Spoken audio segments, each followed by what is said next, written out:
The honourable member for Vancouver East. Mr. Speaker, when I rose in June to ask the Prime Minister if he still believed the United States was a safe country, the international community was still in shock of the Trump administration's blatant disregard for international refugee and human rights law by forcibly separating migrant children from their family as a deterrent to claiming asylum, and just announced that they would no longer accept asylum claims made on the basis of gender-based violence or gang or drug cartel violence. Sadly, the Prime Minister didn't seem to care. We know that there are now over 14,000 migrant children being held in detention facilities in the U.S. 10 cities have been erected. The President sent the military to the U.S.-Mexico border and suggested that the U.S. military should treat having a rock thrown at them the same way they treat being shot at. Let's be clear, he was suggesting that the U.S. military should open fire on asylum seekers. We're now learning that the U.S. is actively engaged not just in U.S. legislation, but in amending international agreements to define transgender people out of existence. At both the UN and the U.S. Department of Health and Human Services, it appears the Trump administration is attempting to narrowly define human rights protections so that they would not apply to transgender people. This is beyond troubling, and it cannot go unchallenged.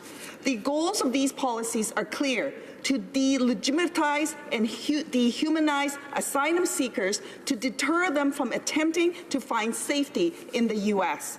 This abdication of international responsibility is as morally bankrupt as it is illegal under international laws. Yet the Prime Minister sits idly by, doing nothing, claiming the U.S. is still a safe country for asylum seekers.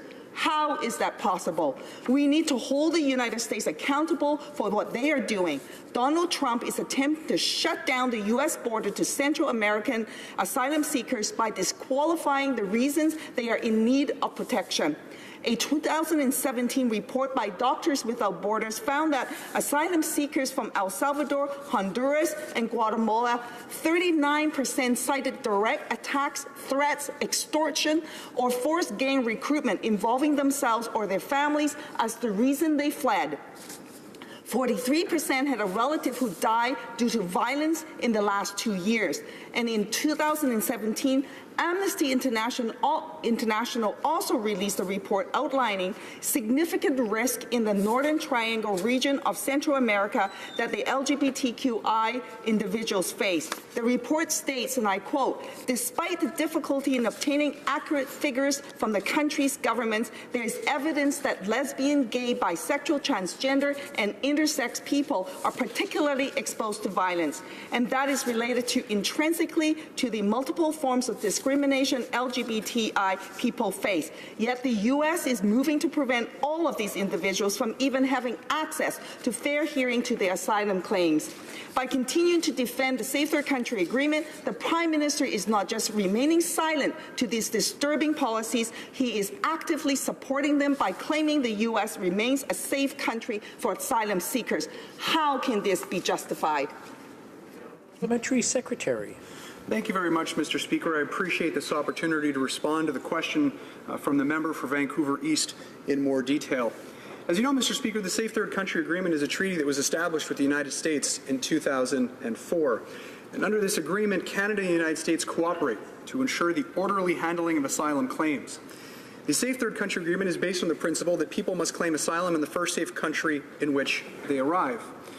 Under this agreement, Mr. Speaker, Canada and the United States collaborate in order to ensure orderly processing.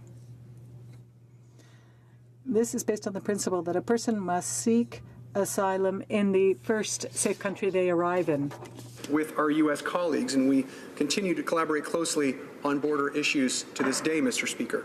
That being said, the Immigration and Refugee Protection Act requires the continual review of all countries designated as safe third countries to ensure that the conditions that led to the designation as a safe third country continue to be met, Mr. Speaker. Factors that are monitored on a continuing basis include whether the U.S. is a party to the Refugee Convention and Convention Against Torture and to an agreement with Canada, such as a Safe Third Country Agreement. And, Mr. Speaker, U.S. policies and practices with respect to claims under the Refugee Convention and with respect to obligations under the Convention Against Torture and its human rights record. Mr. Speaker, we take our responsibility to monitor the U.S. as a safe third country seriously and always have. We also remain in contact with the UNHCR, who is responsible for interpreting the Refugee Convention and associated international obligations. Canada has carefully analyzed recent developments in the United States, including the executive orders related to immigration and refugee matters. And we consider the United States a safe country for asylum claimants to seek protection there. And this finding is also shared, Mr. Speaker, by the UNHCR, something I encourage my honourable colleague to take note of. While the Safe Third Country Agreement remains an important agreement to ensure the orderly handling of asylum claims, the reality is that much has changed since this treaty was first negotiated. Biometrics and other current technology provide us with opportunities that we did not have 14 years ago, and that is why, Mr. Speaker, it's important that our two countries work together to find ways of improving this agreement, because the current context is different than the one that existed when the agreement was signed. Many times, our government remains committed to ensuring an orderly and efficient immigration process, to protecting the safety of Canadians, and, Mr. Speaker, to keeping our borders secure. And that is exactly what we are doing. Member for Vancouver East. Blind to this fact. We know that in the current migrant caravan traveling to the U.S. border, there is a small subset caravan of transgender women and gay men. They're forced to band together in order to keep themselves safe. Not only did they flee their homes because of violence and discrimination they face, but they face similar dangers as they make the journey to the U.S. border to make an asylum claim. My colleague, the member for Esquimalt-Sandwich-Sooke, has called for Mexico to ensure the safety of this highly vulnerable group and for the U.S. to allow these clearly valid asylum claims to be made, and that the condition of this group be monitored by NGOs like Amnesty International. This government claims to be a champion of human rights. If these vulnerable individuals are denied having their claims heard at the U.S. border, will that finally be enough to make them realize that it's not a safe country for asylum seekers, Mr. Speaker? Parliamentary Secretary. Thank you again, Mr. Speaker. I want to reiterate that Canada has a strong working relationship with our U.S. colleagues, and we continue to collaborate closely on border issues. The Immigration and Refugee Protection Act, Mr. Speaker, requires the continual review of all countries designated as a safe third country to ensure that the conditions that led to that designation in the first place as a safe third country continue to be met, and that's exactly what we're doing with the United States. We will also remain in contact with the UNHCR, who is responsible for interpreting the Refugee Convention and associated international obligations.